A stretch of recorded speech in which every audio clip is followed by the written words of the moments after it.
ආයිබෝවන් සුබ දවසක් මගේ යාළුවෝ හැමෝටම Cook with Kalani YouTube channel එකට ඔයාලව සාදරයෙන් පිළිගන්නවා. ඔන්න අද මම ගෙනාවේ අපි හැමෝම කැමති අපේ ගෙදරත් හැමදාම හදන පරිප්පු කරි එකක්. එහෙනම් අපි ඒක හදන හැටි බලමු. මුලින්ම පරිප්පු ටිකක් අරන් හොඳින් හොද ගන්න ඕන.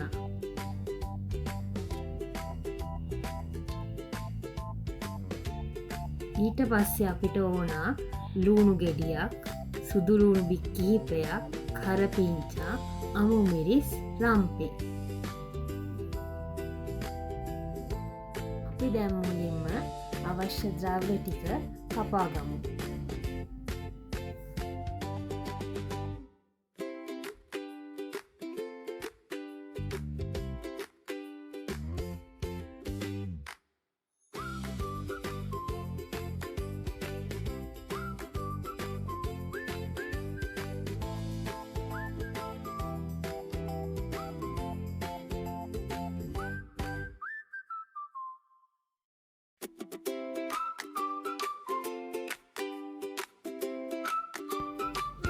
සුදු ලූණු, අමු මිරිස්, රම්පෙ, කරපිංචා මම දැන් පරිප්පු එකට එකතු කරගන්නවා.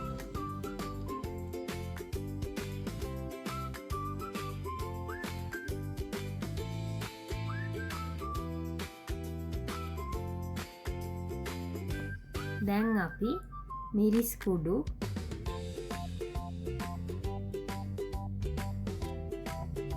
කහ කුඩු,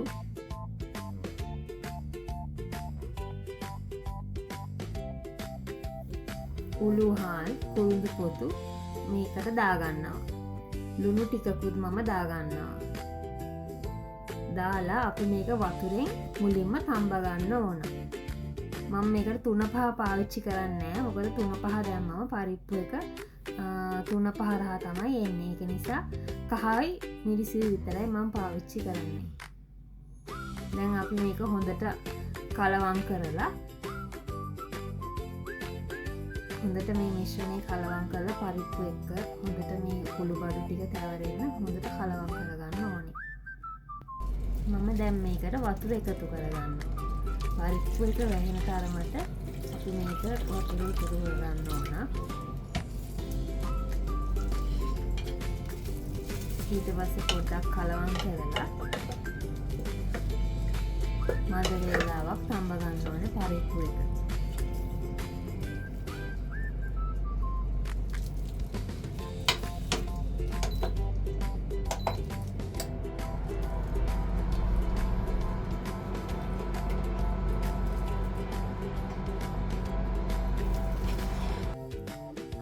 හරි අපි දැන් බලමු පරිප්පු එක තැම්බිලාද කියලා.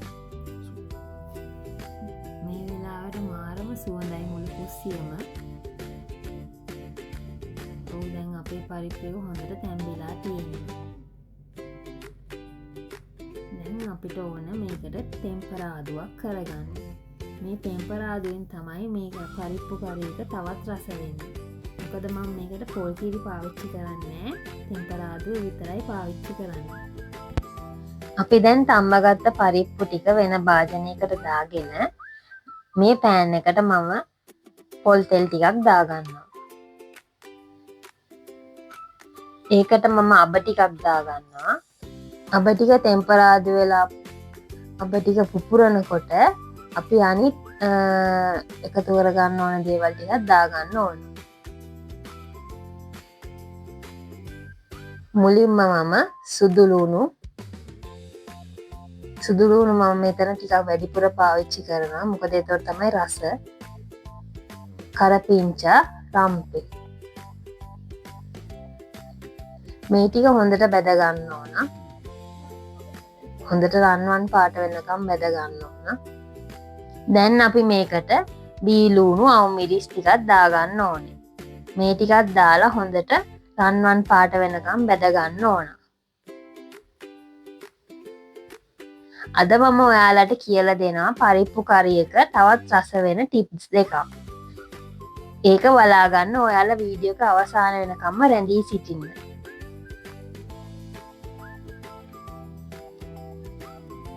දැන් මේ ටික හොඳට රන්වන් පාට වෙනකම් බැදගත්තට පස්සේ මං අර කියපු සීක්‍රට් ඉන්ග්‍රීඩියන්ට් එක තමයි ඊළඟට මම දාන්න ඉන්නේ. මේ තියෙන්නේ මේ තමයි උම්බල කඩ. උම්බල කඩ තමයි මම දාන්නේ එක සීක්‍රට් ඉන්ග්‍රීඩියන්ට් එකක් මේ ටෙම්පරාදුවට. මේක දැම්මම පරිප්පු කරිය තවත් රසවත් වෙනවා. තවත් ඉන්ග්‍රීඩියන්ට් එකක් තියෙනවා. ඔහොමම රැඳිලා ඉන්න. ඔයාලට බලා ගන්න පුළුවන් තව ඉස්සරහට.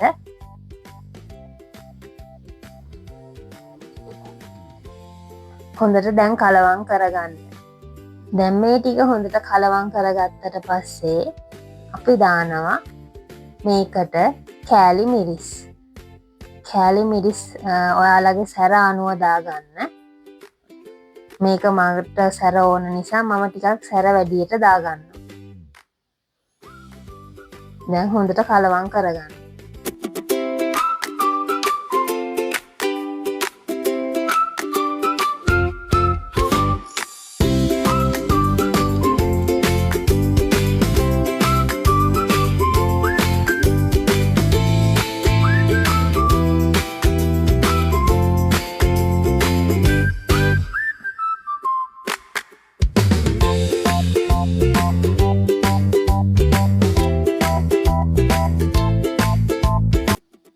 මං ඊළඟට ඔයාලට කියලා දෙන්න යන්නේ මගේ දෙවෙනි සීක්‍රට් ඉන්ග්‍රීඩියන්ට් එක. ඒක තමයි සෝයා සෝස්.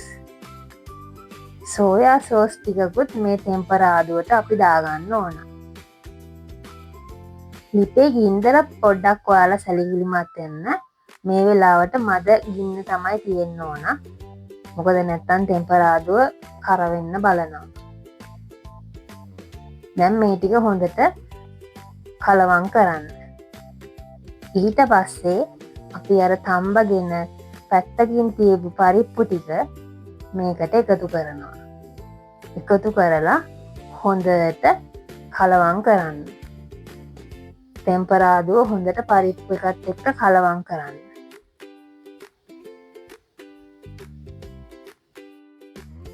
අපිට මේ පරිප්පු කරි එක බත් පාන්, ඉන්දියාප්ප, රොටි, පරාටා ඕනම දෙයක් එක්ක කන්න පුළුවන්.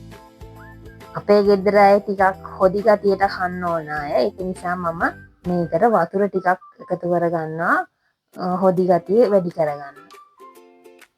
ඔයාලට හොදි ගතිය ඕන නැත්නම් ඔයාලට මේ විදිහටම මේක වහලා තැම්බෙන්න වතුර ටිකක් අඩු වෙන්න තියලා ඔයාලට ඒ විදිහට ආහාරයට ගන්න පුළුවන්. මන් දැන් මේකට වතුර ටිකක් එකතු කරගන්නවා.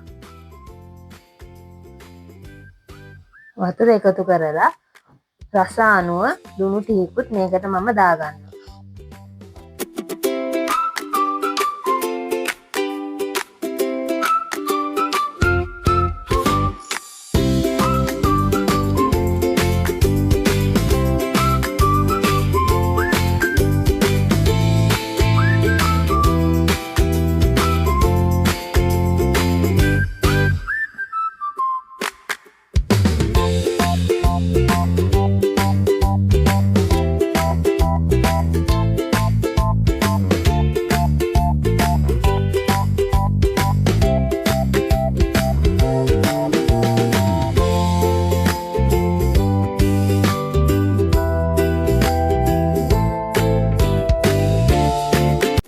ඔන්න අපේ රසවත් පරිප්පු කරි එක දැන් සූදානම්.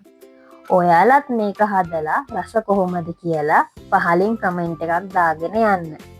මේ වීඩියෝව ඔයාලට වැදගත් වුණා නම් ලයික් කරන්න, ෂෙයා කරන්න.